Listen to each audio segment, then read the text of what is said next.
Hi hello ನಮಸ್ಕಾರ ಮನಸ್ಸು ಅಭಿರುಚಿ ಚಾನಲ್ಗೆ ಸುಸ್ವಾಗತ. ನಾವಿವತ್ತು ಮಶ್ರೂಮ್ ಮತ್ತು ಸೋಯಾ ಚಂಕ್ಸ್ ಹಾಕಿ ಕೋಫ್ತಾ ಹೇಗೆ ಮಾಡೋದು ನೋಡೋಣ ಬನ್ನಿ. ಮೊದಲು ಮಶ್ರೂಮ್ನ ಚೆನ್ನಾಗಿ ತೊಳೆದಿಟ್ಕೊಬೇಕು. ಅದಕ್ಕೆ ನಾನು ಸ್ವಲ್ಪ ನೀರು, ಸ್ವಲ್ಪ ಅರಿಶಿಣದ ಪುಡಿ ಮತ್ತು ಸ್ವಲ್ಪ ಉಪ್ಪು ಹಾಕಿ ಒಂದು 10 ನಿಮಿಷ ನೆನೆಯಕ್ಕೆ ಬಿಡ್ತೀನಿ.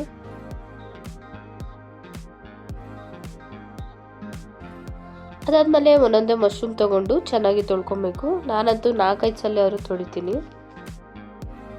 ನೋಡಿ, ಇಲ್ಲಿ ನಾನು ಮಶ್ರೂಮ್ನ ಹೇಗೆ ಪೀಲ್ ಮಾಡೋದು ಅಂತ ಹೇಳ್ಕೊಡ್ತಾ ಇದ್ದೀನಿ.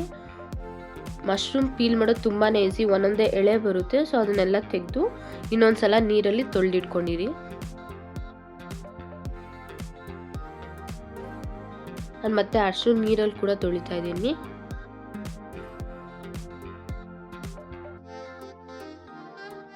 ನಾನಿಲ್ಲಿ ಮ್ಯಾರಿನೇಟ್ ಮಾಡ್ಕೊಂಡು 10 ನಿಮಿಷ ಸೈಡಲ್ಲಿ ಇಡ್ತಾ ಇದ್ದೀನಿ. ಸೊ ಅದಕ್ಕೆ ಸ್ವಲ್ಪ ಮೊಸರು, ಸೋಂಪಿನ ಕಾಳು, ಗರಂ ಮಸಾಲ, ಖಾರದ ಪುಡಿ, ಚಾಟ್ ಮಸಾಲ ಮತ್ತು ಸ್ವಲ್ಪ ಪೆಪ್ಪರ್ ಪುಡಿ ಇದೆಲ್ಲ ಹಾಕಿ ಚೆನ್ನಾಗಿ ಮಿಕ್ಸ್ ಮಾಡಿ ಸೈಡಲ್ಲಿ ಇಟ್ಬಿಡಿ. ಈಗ ನಾನು ಸೋಯಾ ಚಂಕ್ಸ್ನ ನೆನೆಸಿಟ್ಕೊತಾ ಇದ್ದೀನಿ. ಇಲ್ಲಿ ಇನ್ನೊಂದು ಕಡೆ ಕೊತ್ತಂಬರಿ ಸೊಪ್ಪು ಮತ್ತು ಮೇಥಿ ಸೊಪ್ಪನ್ನ ಒಂದು ಕಡೆ ನೆನೆಸಿಟ್ಕೊತಾ ಇದ್ದೀನಿ.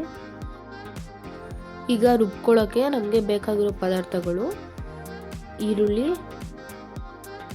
ಜೀರಿಗೆ, ಸೋಂಪಿನ ಕಾಳು, ಶುಂಠಿ, ಬೆಳ್ಳುಳ್ಳಿ, ಕಡಲೆಬೀಜ, ಗೋಡಂಬಿ, ಬಾದಾಮಿ, 2 ಏಲಕ್ಕಿ ಮತ್ತು 1 ಟೊಮೆಟೊ, 2 ಗ್ರೀನ್ ಚಿಲ್ಲಿ ಹಾಕಬೇಕು. ಇದನ್ನೆಲ್ಲ ಸೇರಿಸಿ ಒಂಚೂರು ನೀರು ಹಾಕಿ ಚೆನ್ನಾಗಿ ರುಬ್ಕೊಳ್ಳಿ. ಇನ್ನೊಂದು ಕಡೆ ಒಂದು ಕಡಾಯಲ್ಲಿ ಸ್ವಲ್ಪ ಬೆಣ್ಣೆ, ನೀವು ಎಣ್ಣೆ ಅಥವಾ ತುಪ್ಪ ಕೂಡ ಯೂಸ್ ಮಾಡ್ಬೋದು.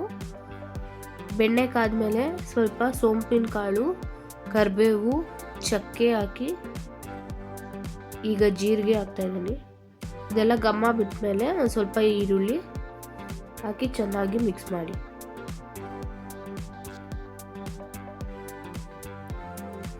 ಈರುಳ್ಳಿ ಸ್ವಲ್ಪ ಬೆಂದ್ಮೇಲೆ ಇದಕ್ಕೆ ಗರಂ ಮಸಾಲ ಹಾಕಿ, ಮೇಥಿ ಸೊಪ್ಪು ಮತ್ತು ಕರ್ಬೇವು ಸೊಪ್ಪು ನೆನೆಸಿಟ್ಕೊಂಡಿದ್ವಲ್ಲ ಅದನ್ನು ಚಿಕ್ಕ ಚಿಕ್ಕದಾಗಿ ಹಾಕ್ಬಿಟ್ಟು ಚೆನ್ನಾಗಿ ಮಿಕ್ಸ್ ಮಾಡಿ. ಇನ್ನೊಂದು ಕಡೆ ನಾವು ಒಂದು ಸ್ವಲ್ಪ ಕಡಲೆ ಹಿಟ್ಟನ್ನ ತಗೊಂಡು ಫಸ್ಟೇ ಮಿಕ್ಸ್ ಮಾಡಿ ಇಟ್ಕೊತಾ ಇದ್ದೀವಿ. ಗಂಟಿಲ್ದಂಗೆ ಚೆನ್ನಾಗಿ ಮಿಕ್ಸ್ ಮಾಡಿ ಇಟ್ಕೊಬೇಕು. ಸೊಪ್ಪು ಮತ್ತು ಈರುಳ್ಳಿ ಬೆಂದ ಮೇಲೆ ಹಾಕೊಬೇಕು. ಎಲ್ಲನೂ ಸೇರಿಸಿ ಚೆನ್ನಾಗಿ ಮಿಕ್ಸ್ ಮಾಡಿ. ಇದು ತುಂಬ ಗಟ್ಟಿ ಆಗುತ್ತೆ ನೋಡಿ, ಈ ರೀತಿ ಆಗುತ್ತೆ. ಇದಾದ್ಮೇಲೆ ನಾವೇನು ರುಬ್ಕೊಂಡಿದ್ವಲ್ಲ ಅದನ್ನೆಲ್ಲ ಸೇರಿಸಿ ಚೆನ್ನಾಗಿ ಮಿಕ್ಸ್ ಮಾಡಬೇಕು. ಬೇಕಾದ್ರೆ ಸ್ವಲ್ಪ ನೀರು ಕೂಡ ಹಾಕೊಳ್ಳಿ.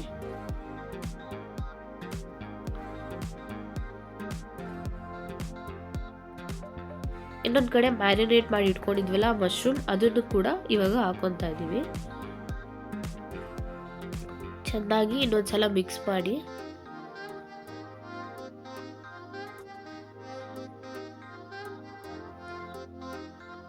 ಈಗ ಒಂದು 5 ನಿಮಿಷ ಮಶ್ರೂಮ್ ಒಂದು ಅರ್ಧ ಬೇಯೋವರೆಗೂ ಮುಚ್ಚಿಟ್ಬಿಡ್ಬೇಕು. ನೆನೆಸಿಟ್ಕೊಂಡಿದ್ರಲ್ಲ ಆ ಸೋಯಾ ಚಂಕ್ಸ್ನ ತಗೊಂಡು ನೀರನ್ನ ಚೆನ್ನಾಗಿ ಹಿಂಡ್ಬಿಟ್ಟು ಒಂದು ಸೈಡಲ್ಲಿ ಎತ್ತಿಟ್ಕೊಂಡಿರಿ. ಈಗ ಮಶ್ರೂಮ್ ಅರ್ಧ ಬೆಂದಿರುತ್ತೆ. ಈಗ ಸ್ವಲ್ಪ ಉಪ್ಪು ಹಾಕಿ ಚೆನ್ನಾಗಿ ಮಿಕ್ಸ್ ಮಾಡಿ ಮತ್ತೆ ಮುಚ್ಚಿ ಒಂದು 5 ನಿಮಿಷ ಬಿಡಿ.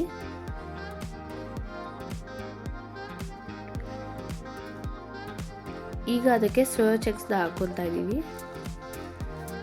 ಈಗ ನೋಡ್ಬೋದು ನೀವು, ಎಲ್ಲ ಮಶ್ರೂಮ್ ಕೂಡ ದಪ್ಪ ಆಗಿದೆ ಮತ್ತು ಸೋಯಾ ಚಂಕ್ಸ್ ಕೂಡ ದಪ್ಪ ಇದೆ. ಸೋಯಾ ಚಂಕ್ಸ್ ಇನ್ನೂ ದಪ್ಪ ಆಗುತ್ತೆ.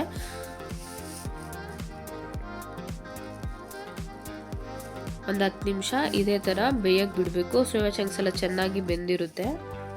ಅಷ್ಟರಲ್ಲಿ ನಾವು ಚಪಾತಿ ಮಾಡಿಟ್ಕೊಂಡಿರೋಣ. ಸ್ವಲ್ಪ ಜೋಳದ ಹಿಟ್ಟು ಹಾಕೊಂಡಿದ್ದೀನಿ, ನಂತರ ಚಪಾತಿ ಹಿಟ್ಟು ಅಥವಾ ಗೋಧಿ ಹಿಟ್ಟು, ಸ್ವಲ್ಪ ಉಪ್ಪು, ಇದು ಮೂಲಂಗಿನ ತುರಿದು ನಾನು ಹಾಕ್ಕೊಂಡಿದ್ದೀನಿ.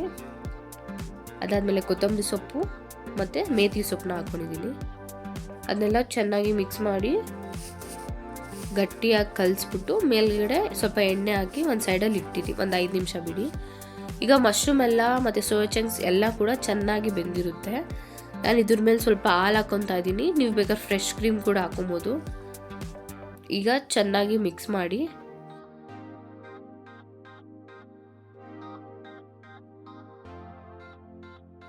ನೋಡಿ, ಮಶ್ರೂಮ್ ಸೈಜ್ ಎಲ್ಲ ಕೂಡ ಕಮ್ಮಿ ಆಗ್ತಾ ಬಂದಿದೆ. ಸೋಯಾ ಚಂಕ್ಸ್ ಕೂಡ ತುಂಬ ದಪ್ಪ ಆಗಿತ್ತು, ಇವಾಗ ಅದು ಕೂಡ ಸೈಜ್ ಕಮ್ಮಿ ಆಗಿದೆ. ಒಂದು 5 ನಿಮಿಷ ಬಿಟ್ಟು ಕೊತ್ತಂಬರಿ ಸೊಪ್ಪನ್ನ ಹಾಕಿ ಒಂದು 10 ನಿಮಿಷ ಮುಚ್ಚಿಟ್ಬಿಡಿ. ಈಗ ಚಪಾತಿ ಮಾಡ್ಕೊಳ್ಳೋಣ. ಒಂದೊಂದೇ ಅರ್ದಿಟ್ಕೊಂಡಿರಿ.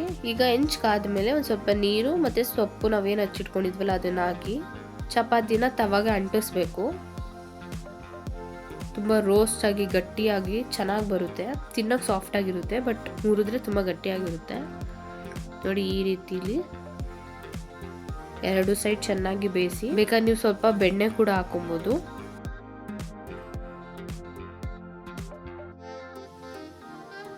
ಸೊ ಚಪಾತಿ ಮಾಡ್ಕೊಳ್ಳೋ ಅಷ್ಟರಲ್ಲಿ ಈಗ ಮಶ್ರೂಮ್ ಕೂಡ ರೆಡಿ ಆಗಿದೆ.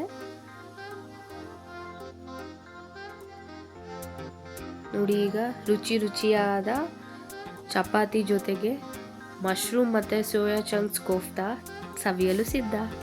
ಈ ರೆಸಿಪಿ ನಿಮಗೆ ಇಷ್ಟ ಆಗಿದ್ರೆ ಲೈಕ್, ಶೇರ್ ಮತ್ತು ಸಬ್ಸ್ಕ್ರೈಬ್ ಮಾಡಿ. ಧನ್ಯವಾದಗಳು.